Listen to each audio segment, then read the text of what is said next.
You will hear a number of different recordings and you will have to answer questions on what you hear. There will be time for you to read the instructions and questions, and you will have a chance to check your work. All the recordings will be played once only. The test is in 4 sections. At the end of the test, you will be given 10 minutes to transfer your answers to an answer sheet. Now turn to Section 1. Section 1. You will hear 2 teachers, Andrew and Katie, discussing the coming excursion of their language class. First, you have some time to look at questions 1 to 6.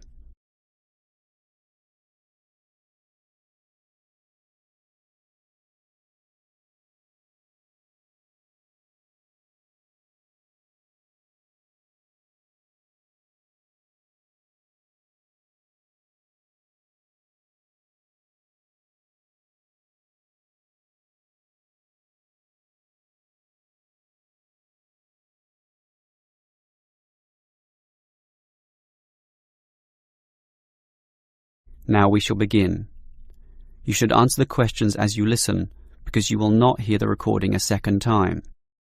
Listen carefully and answer questions 1 to 6. Well, we have this school excursion plan, but when exactly is it? Is it this Tuesday or Wednesday? Well, it can't be Tuesday with the English tests taking place. Ah, right, not Tuesday but Wednesday. That's right, all day Wednesday, taking a bus outside the city. And where are we going?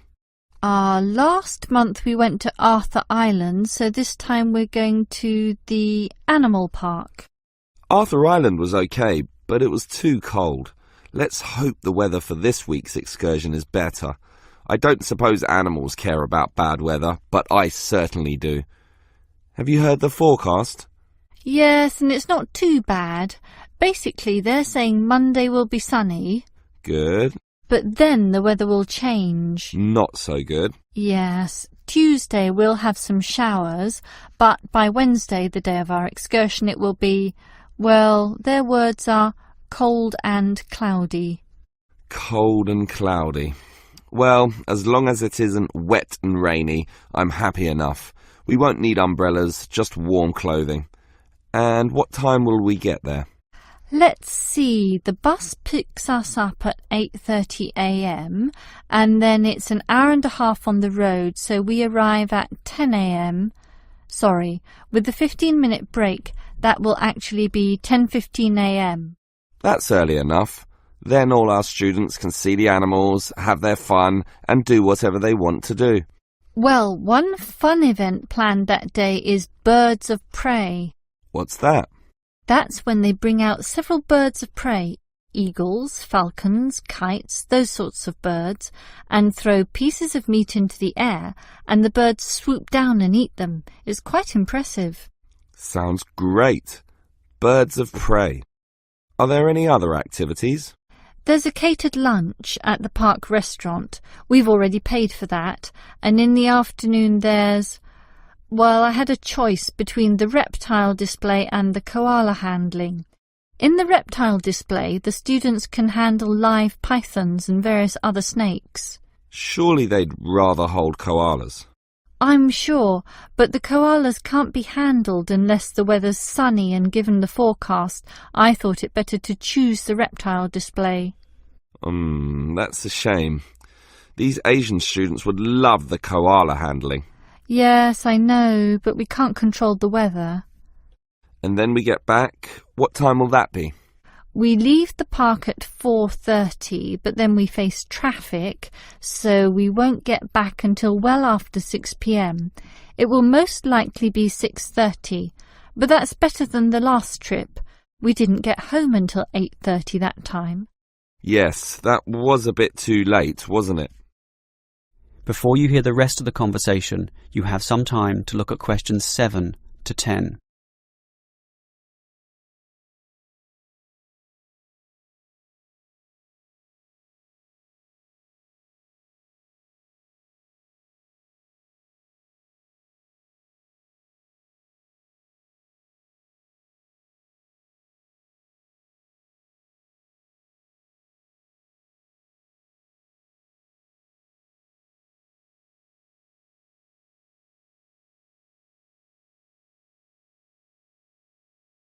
Now listen and answer questions 7 to 10.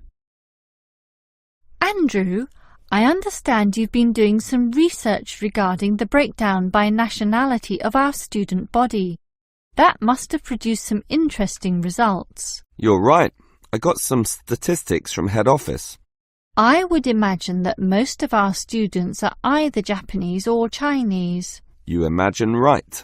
But it's the Chinese who constitute the majority, but only just. I had thought Koreans might be second, but it's actually the Japanese, quite close behind. It's somewhat surprising, but obviously all those study tours that our university markets in Japan are bringing in students. What's the breakdown exactly? Japanese are a quarter of the whole, which is considerable. Last year they were only 16%, so that market has grown nicely. The only other proportions of some weight are the Indonesians and Koreans, about the same. Indonesians at 15% and the Koreans are a little higher, not like last year when they were less than 10%.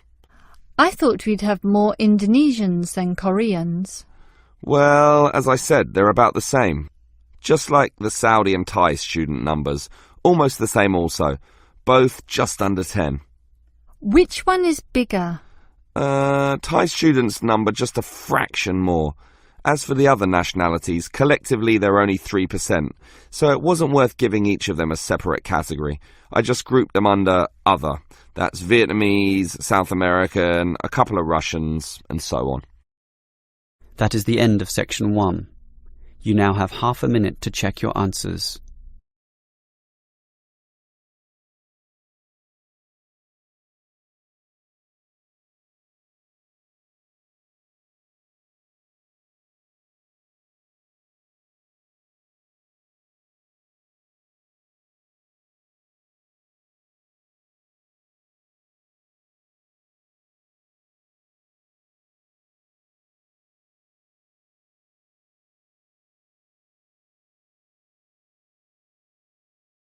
Now turn to Section 2. Section 2. You will hear a representative from Easy Travel Travel Agency explaining to some customers the benefits of her company. First, you have some time to look at questions 11 to 15.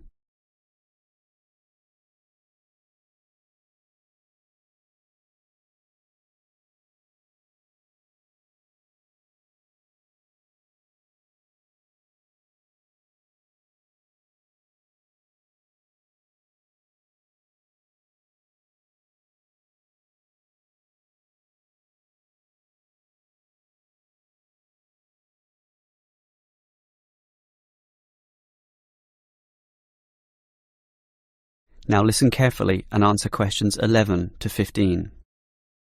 Hello everyone. Now you're here because you're interested in travel, right? And you're in the right place. For at Easy Travel we have the best deals for the best locations. We specialize in eco-travel, or holidays designed to get you amongst nature, ignoring the hustle and bustle of big cities. So whether you want to hike in Nepal, as many people do, or follow some jungle paths in the rainforests of Queensland, we can give you the best deal. If you look at our office here, you'll see our overseas consultants. That's for trips overseas, obviously, to Europe, to North America, but primarily for the Asian market, which is generally more popular in this part of the world. Most people like that touch of the Orient, right? But they also like the domestic market, since this country offers its fair share of beautiful natural vistas. What about the deserts, anyone? What about some striking red rock gorges? Then talk to our domestic consultants, who can arrange anything you want. But they deal with the accounts in the morning, so you'll need to talk to them in the afternoon. And remember, our office doesn't open at night, sorry to say. Now, around the outskirts and outer regions of this city, there are many beautiful places that you might not be aware of, and the advantages of these regional locations are many. Mostly by being closer, some of them can be done in a day tour. Yes, it's fast and convenient with none of those long-haul bus trips which often leave you cramped and uncomfortable and stuffing heavy suitcases into luggage racks. But I should tell you about our buses, those that are needed for the somewhat more distant holiday destinations. They definitely do not suffer from those problems I just mentioned. We use the services of the famous Sleek Line Company, whose buses are known as the very best. Yes, they are big, yes, they are comfortable, but what makes them especially different is the personal attendant who accompanies the driver, ready and willing to serve you and ensure that your trip is the very best. So whether it's overseas or local, we can certainly give you what you want. Now, do you have any questions? Before you hear the rest of the talk, you have some time to look at questions 16 to 20.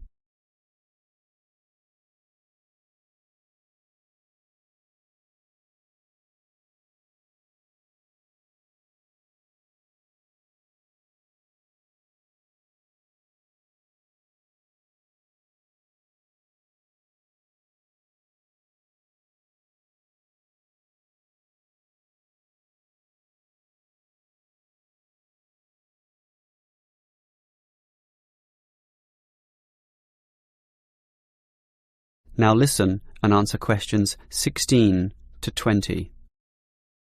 Right, let me orient you to our main Easy Travel office here. On this table right beside us are travel magazines for you to browse through, and on the wall next to that are many more for all parts of the world.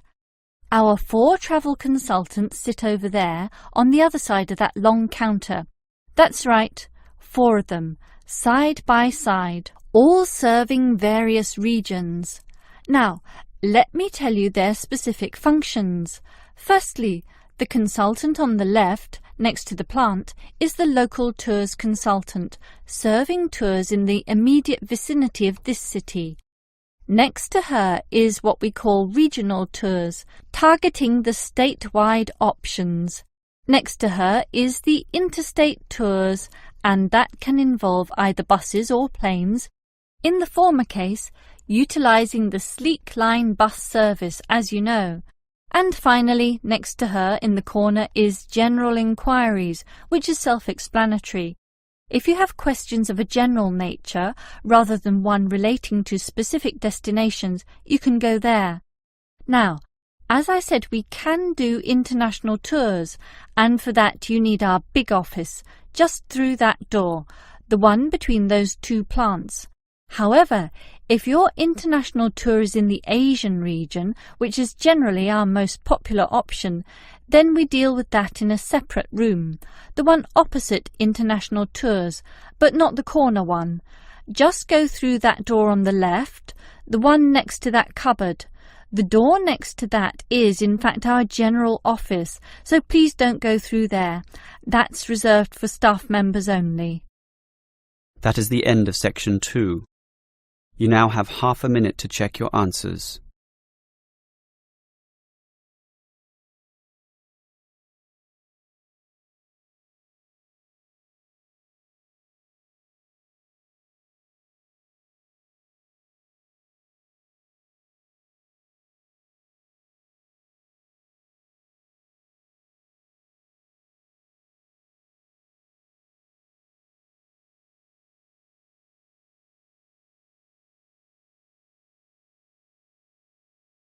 Now turn to section 3.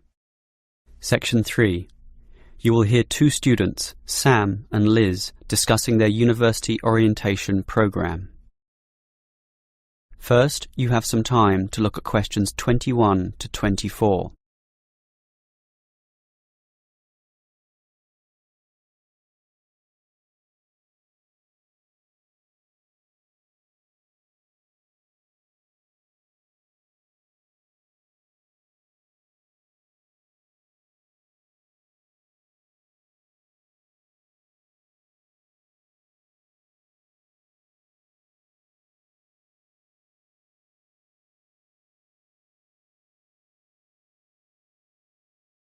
Now listen carefully and answer questions 21 to 24. Hi Liz, how do you feel about starting university here? A little bit nervous, but I'm confident I can handle it. This orientation programme seems like it will help us a lot. Sure. I'm looking at the timetable here myself. It seems that there are choices available. I can see. So, what are you going to do Monday afternoon? In the morning we all have the opening lecture, but it looks like we have a choice later that day, as you said. Well, the careers lecture might be helpful, but I am interested in the uni tour. It's probably too early to be thinking of careers now anyway, and I want to know what's what at this new university, so I'm doing the tour. All right, I'll come along with you. Might learn something interesting. After all, we haven't seen much of this place yet, and we will be spending 4 years here. Tuesday is another full day too. In the afternoon there's a lecture about study skills, but that morning offers another choice. Library tour or student union induction? What do you think? I think the student union is very important, but we can go there anytime, right? So we should take advantage of the library tour while it's being offered. Maybe the week after, you and I can go to the student union. Library it is then. Now, Wednesday has a free session in the morning, but after lunch there's a choice between visiting the computer lab or attending a lecture on our legal rights. Well, law and rights are important, but computers are the basis of everything these days, so I'm going to the computer lab. Don't you think knowing our legal rights is equally, if not more important? We live in a very litigious and complex society now. Sure, but it's something we can pick up later, so let's leave that one out. OK. Let me see the timetable. Thursday is a free day, and the week winds up with some celebrations on Friday afternoon. It looks like a fun choice too. There's either a barbecue on the main lawn or the dance. I never pass up the chance to eat something. What about you? If I can get a free meal, I'll take it any day, and I'm not good at dancing anyway. Well, that's that decided, right? Right. Before you hear the rest of the conversation, you have some time to look at questions 25 to 30.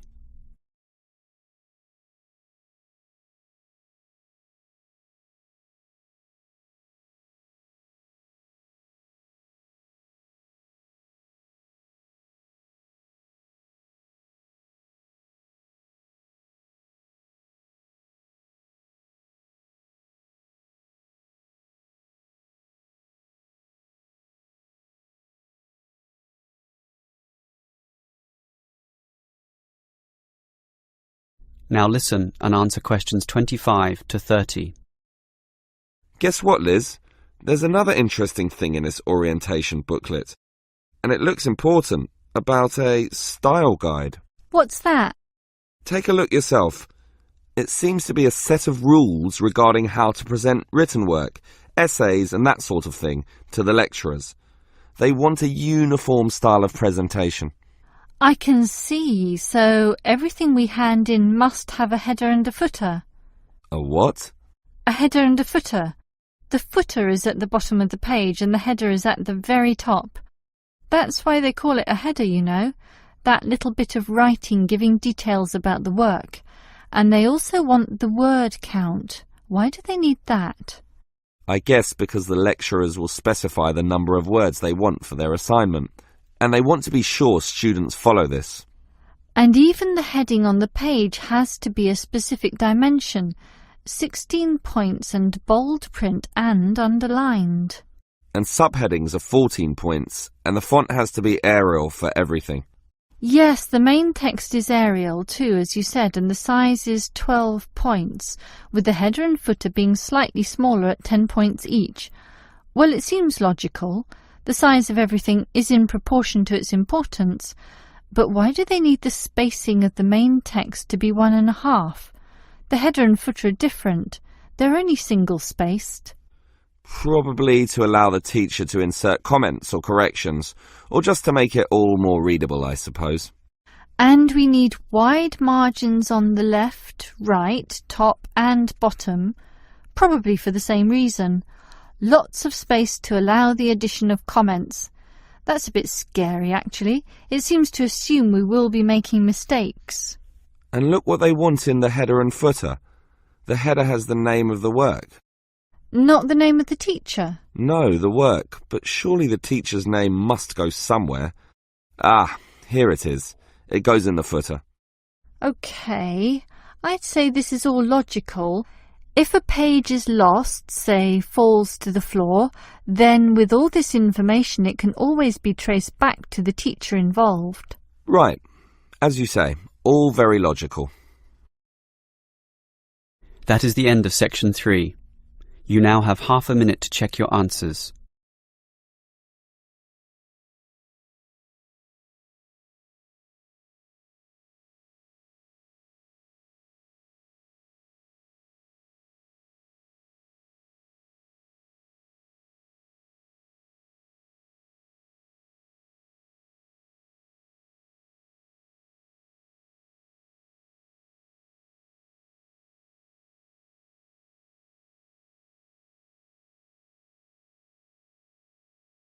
Now turn to section 4. Section 4. You will hear a lecturer discussing public parks. First, you have some time to look at questions 31 to 34.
Now listen carefully and answer questions 31 to 34. Most of us are familiar with a local park. We spend time there, play there, and have some of our best memories in these places. But what is a park? Basically, it can be defined as a natural, or at least semi-natural, piece of land, planted with a variety of trees, bushes and flowers, protected and reserved for the enjoyment of all citizens. There are usually regulations about the sorts of behaviour that can take place within, and sometimes there are facilities such as children's playgrounds or fields for ball games and other sorts of activities. For this reason, if there is grass, it is kept short, and this also discourages the breeding of insect pests. A well-maintained park actually needs a lot of people to look after it, and more so if the park showcases special plants, flowers or trees, in which case it is called a botanic garden. In complete contrast, if the park is big and remote enough, it is sometimes designated as a wilderness park, to be left completely alone and untouched, protected from all development in order to allow wild species, both plant and animal, to live undisturbed. But it is the urban park, the sort of park that most people are familiar with, that I want to talk about now. These preserve natural landscapes for the pleasure of the urban population, most commonly just for passive recreation. In other words, allowing people just to observe the trees and lie in the grass, and such passive recreation is certainly needed. Before you hear the rest of the lecture, you have some time to look at questions 35 to 40. Now listen and answer questions 35 to 40. Continuing on the subject of parks, it might surprise you to know that once there were none. 1,000 years ago, there was no need, since there were already extensive open spaces, forests and wilderness surrounding most cities and towns, for example in Europe. These dark, dank forests were large and even dangerous, full of wild animals and with the potentially fatal result of getting lost. Hence, fairy tales evolved about witches living in these areas and the wolves and bears which could threaten young children. However, with the rapidly increasing human population, the original wilderness and natural open spaces were intruded upon. Forests were cut down as population spread, and with them, urban pollution and further deforestation. But it was only with the advent of the Industrial Revolution that people realized natural areas needed to be preserved to give the populace access to the sort of nature that was fast disappearing due to the uncontrolled development and demand for resources. The first park expressly designed for that purpose is usually considered to be Prince's Park in Liverpool. This was in 1841 on land donated to the public by a rich iron merchant. With such a generous donation, worth about £50,000, the council decided to invest £5,000 of its own money in making it look good. Consequently, they hired a landscape designer, Joseph Paxton, who designed twisting turning pathways among shade-giving trees, all based around a central lake. In many ways, it became the prototype for all later large parks, including the famous Central Park in New York. But if we were to pick the park that most people are familiar with, it would be the much smaller neighborhood park. These can be tiny, but by being in the midst of extensive development and dense populations, they are increasingly seen as a refuge where one can get a glimpse of true nature. Many psychologists now maintain that this glimpse is necessary, for ultimately, as a species, we have an innate affinity for nature, and the concrete urban zoo clashes with our inner being. This has seen the rejuvenation of many urban parks that were once left to decay, for example, in New York or London, and indeed some cities such as Melbourne are known all over the world for their abundance of carefully maintained parks, including a world-famous botanic garden. That is the end of section 4. You now have half a minute to check your answers. That is the end of the listening test.